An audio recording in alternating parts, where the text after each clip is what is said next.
അത്ഭുതത്തെ, ഈ ഒരു അടയാളത്തെ എങ്ങനെ നോക്കിക്കാണുന്നു ഫാദർ ടോം പുലിക്കരോട്ട്?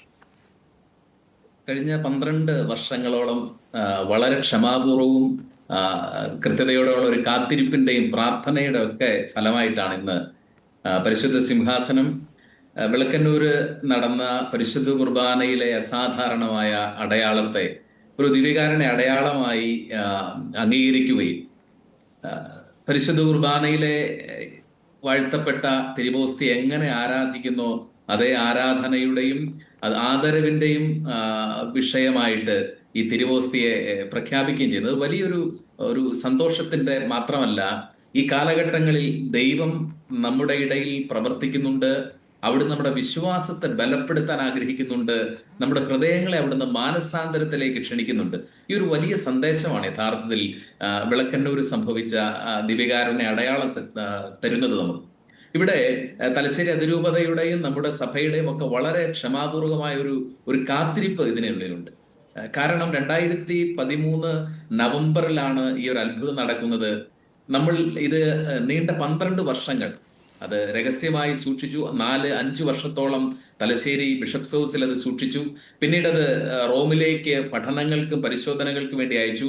അവര് തിരിച്ച് നമുക്ക് നൽകി കഴിഞ്ഞപ്പോൾ ബാംഗ്ലൂർ ക്രൈസ്റ്റ് യൂണിവേഴ്സിറ്റിയിൽ വെച്ച് 3 തരത്തിൽ റോം നിർദ്ദേശിച്ച ശാസ്ത്രീയമായ നിരീക്ഷണങ്ങളൊക്കെയും നടത്തി, പഠനങ്ങൾ നടത്തി. അപ്പോൾ ബാഹ്യമായ ഇടപെടലുകളോ ബാഹ്യ പദാർത്ഥങ്ങളുടെ സാന്നിധ്യമല്ല.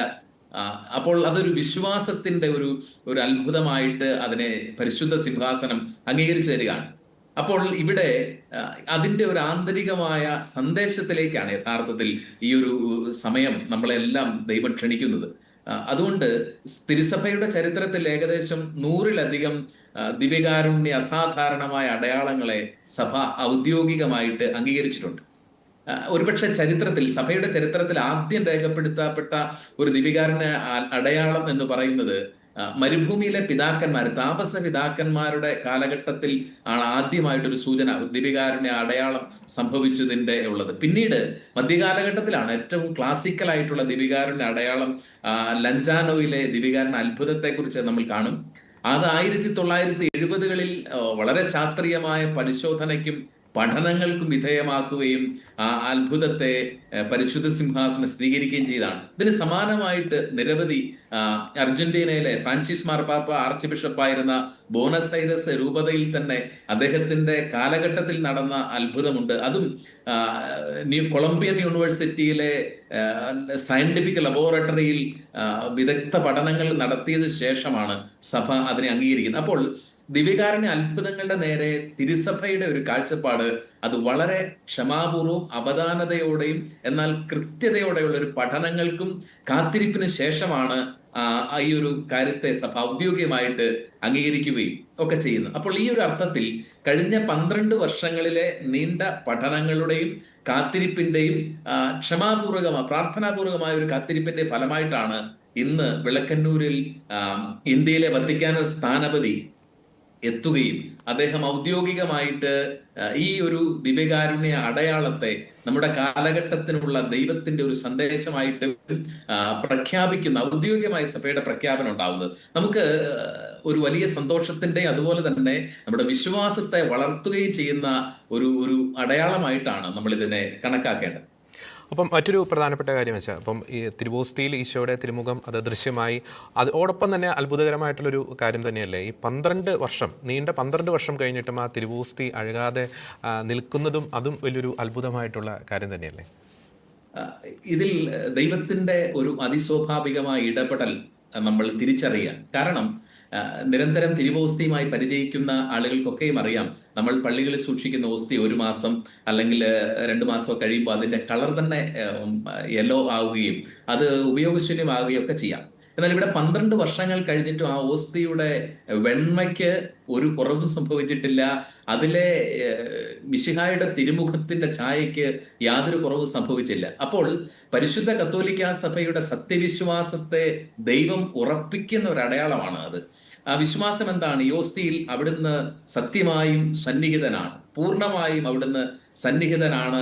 നമ്മൾ സ്വീകരിക്കുന്ന ഓസ്തി കർത്താവീശ്വമിശിഹായുടെ പൂജ്യ ശരീരവും അവിടുത്തെ തിരുരക്തവുമാണ്. അവന്റെ ജീവനുള്ള ശരീര രക്തങ്ങളാണ് സ്വീകരിക്കുന്നത്. ഈ സത്യവിശ്വാസത്തിന്റെ സാക്ഷ്യമാണ് ഈ ഒരു ദിവ്യകാരുണ്യ അത്ഭുതം. ജോർജി, നമ്മൾ മനസ്സിലാക്കേണ്ട ഒരു കാര്യം, നമുക്കിടയിൽ നടക്കുന്ന ഓരോ ദിവ്യകാരുണ്യ അത്ഭുതവും ചരിത്രത്തിൽ നടന്നത്, പ്രത്യേകിച്ച് ആധുനിക കാലഘട്ടങ്ങളിൽ കർത്താവ് അത് കൂടുതലായിട്ട് അതിന്റെ ഫ്രീക്വൻസി കൂടുന്നതായിട്ട് നമ്മൾ കാണുന്നുണ്ട്. കാരണം അവിശ്വാസം എത്രമേൽ പെരുകുന്നോ ആ കാലഘട്ടങ്ങളിൽ ദൈവം തരുന്ന വിശ്വാസത്തിന്റെ ഒരു അടയാളം. സുവിശേഷങ്ങൾ നമ്മൾ വായിക്കുമ്പോൾ യോഹന്നാൻ ഈശോയുടെ അത്ഭുതങ്ങളെ സുവിശേഷകൻ വിവരിക്കുന്നതിനൊക്കെ അദ്ദേഹം സമയോൺ എന്ന ഒരു ഗ്രീക്ക് വാക്കാണ് ഉപയോഗിക്കുന്നത്. അതിന്റെ അർത്ഥം അടയാളങ്ങളെന്നാണ്. സമാന്തര സുവിശേഷകന്മാർ ദൂനമയോസ്, മിറക്കിൾസ് എന്നൊക്കെ പറയുമ്പോൾ യോഹന്നാൻ പറയാണ് അവൻ കടലിന് മീതെ നടന്നത്, അപ്പം വർദ്ധിപ്പിക്കുന്നത്, രോഗികളെ സുഖപ്പെടുത്തുന്നത്, ഒക്കെ അന്ധന് കാഴ്ച കൊടുക്കുന്നത് എല്ലാം അടയാളങ്ങളാണെന്ന് പറയും. അങ്ങനെയാണെങ്കിൽ ഈ സംഭവിച്ച കാര്യത്തെ സഭ പറയാണ് ഇത് അസാധാരണമായ ദിവ്യകാരുണ്യ അടയാളമാണ്. നമ്മുടെ കാലഘട്ടത്തിന് ദൈവം ഒരു അടയാളം തരികയാണ് ഇതിലൂടെ. എന്താണ് അടയാളം? ഒന്നാമത് നമ്മുടെ വിശ്വാസക്കുറവുകൾ, പരിശുദ്ധ കുർബാനയിലെ അവിടുത്തെ സജീവ സാന്നിധ്യത്തിൽ കൂടുതൽ വിശ്വസിക്കാൻ, കർത്താവിന്റെ യഥാർത്ഥ സാന്നിധ്യം ഈ തിരുവോസിയിലുണ്ടെന്ന് വിശ്വസിക്കാൻ ഈ അടയാളത്തിലൂടെ ദൈവം നമ്മളെ ക്ഷണിക്കുകയാണ്. അപ്പോൾ എവിടെയൊക്കെ അവിശ്വാസം പെരുകുകയും ഒരു ശരാശരി ക്രൈസ്തവ ജീവിതത്തിൽ വിശ്വാസത്തിന്റെ പ്രകരണങ്ങൾക്ക് ഇടമില്ലാതാവുകയും ചെയ്യുമ്പോൾ നമ്മുടെ കർത്താവ് തരുന്ന ഒരു അടയാളമായിട്ട് ഇതിനെ മനസ്സിലാക്കണം. ജോർജ്, ഇതിനൊരു വലിയ ചരിത്ര പശ്ചാത്തലം കൂടിയുണ്ട്. 2006 മുതൽ തലശ്ശേരി അതിരൂപതയിൽ, പ്രത്യേകിച്ച് ഈ വിളക്കന്നൂർ ഉൾപ്പെടുന്ന മലയോര പ്രദേശങ്ങളിൽ കത്തോലിക്ക സഭയുടെ ഭാഗമായിരുന്ന ഒരു സുവിശേഷ പ്രസംഗകൻ, അദ്ദേഹം സഭ വിട്ടുപോവുകയും ഒരു പെന്തക്കുസ്തൽ പ്രസ്ഥാനം സമാന്തരമായി രൂപപ്പെടുത്തുകയും ചെയ്തു. അദ്ദേഹം മലയോരത്തിലെ പ്രധാനപ്പെട്ട പല ഗ്രാമങ്ങളിലും വലിയ രോഗശാന്തി ശുശ്രൂഷകൾ ഈ കാലഘട്ടങ്ങളിൽ ചെയ്യുന്നുണ്ട്. ഇതിന് വിളക്കന്നൂരിന് അടുത്തുള്ള ഒരു ടൗണിൽ അദ്ദേഹത്തിന്റെ വലിയൊരു ശുശ്രൂഷ കേന്ദ്രമുണ്ട്. ഇവിടൊക്കെ ധാരാളം ആളുകൾ പോകുന്നു. ഇങ്ങനെയുള്ള സമ്മേളനങ്ങളിൽ വർഷങ്ങളായിട്ട് ഇദ്ദേഹം ആവർത്തിച്ച് പറയുന്ന ഒരു കാര്യമുണ്ട്. ഈ കുർബാന എന്ന് പറയുന്നത് കത്തോലിക്ക സഭയിലെ പുരോഹിതരുടെ ഒരു തട്ടിപ്പാണ്. അദ്ദേഹം ഓസ്തി എടുത്ത ആളുകൾക്ക് വെറുതെ കൊടുത്തിട്ട് ഇത് ഉണക്കറൊട്ടിയാണെന്ന് പറയുമായിരുന്നു അത്രേ. അപ്പോൾ ഇങ്ങനെ കുർബാനയിലെ സജീവ സാന്നിധ്യത്തെ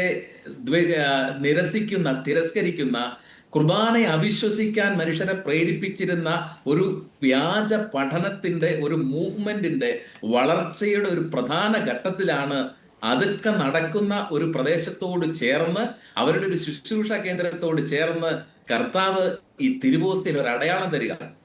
അടയാളം എന്താണ്? ഈ പറയുന്ന അബദ്ധ സിദ്ധാന്തങ്ങളല്ല, തിരുസഭയുടെ സത്യവിശ്വാസമാണ് വിശ്വാസികൾ പിൻചെല്ലേണ്ടത്. നിങ്ങൾ കുർബാനയെ വിശ്വസിക്കണം. പരിശുദ്ധ കുർബാനയിൽ അവിടുന്ന് സത്യമായി സന്നിഹിതനാണ്. ഞാൻ സ്വർഗത്തിൽ നിന്നിറങ്ങി വന്ന ജീവനുള്ള അപ്പമാണെന്ന് പറഞ്ഞവൻ ഈ അപ്പത്തിലുണ്ട്. അവന്റെ ഓർമ്മയ്ക്ക് വേണ്ടിയിട്ട് രണ്ടാമത്തെ വരവ് വരെ അനുഷ്ഠിക്കാൻ സഭയ്ക്ക് തന്ന സമ്മാനമാണ് കുർബാന. അപ്പോൾ ഈ ഒരു പരമസത്യം ഓർപ്പിക്കാൻ, വിശ്വാസത്തിൽ ആഴപ്പെടാൻ, ഒരു തലമുറയെ വിശ്വാസ നഷ്ടത്തിൽ നിന്ന് രക്ഷിക്കാൻ നമ്മുടെ കർത്താവ് ചെയ്ത അടയാളമായിട്ടാണ് നമ്മൾ ആദ്യമായിട്ട് ഇതിനെ മനസ്സിലാക്കേണ്ടത്. അപ്പോൾ എല്ലാ ദിവ്യകാരുണ്യ അത്ഭുതങ്ങൾ നടന്നതിനും ഒരു പശ്ചാത്തലമുണ്ട്.